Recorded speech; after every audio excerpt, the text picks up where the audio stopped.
Ito ang bagong gawang sidewalk. Ito din naman bagong bago.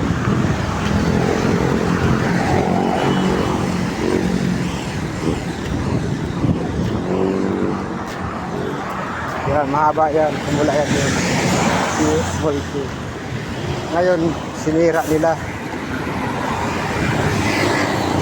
Wala pa isang taon, sinira. Ayan, sinira na nila ngayon. Wala talaga magawa ang gobyerno.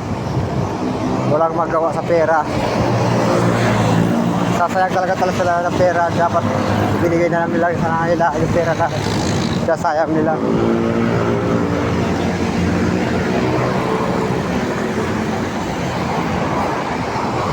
Bago pa yung sidewalk kayo, binago ulit. Diba? Ayun yun.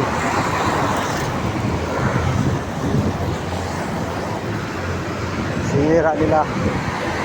Hanggang doon sa dulo yan.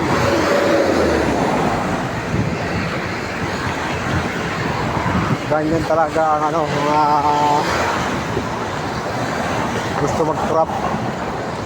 Kaya ganyan ang mga corruption, yung mga ganyan na project na bago pa ngayon sisirain nila para makakuha lang sila ng pera. Ganyan kalupit ang gobyerno natin ngayon.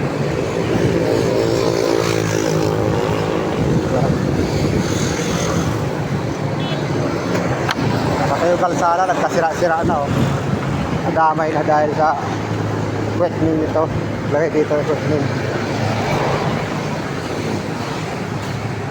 Ayan.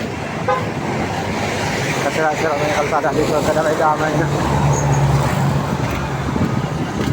Haba nito. Hanggang doon sa CR ito. Hanggang C5. Ayun bago pa yan. Sinira lang. Ganyan ang mga korupsyon.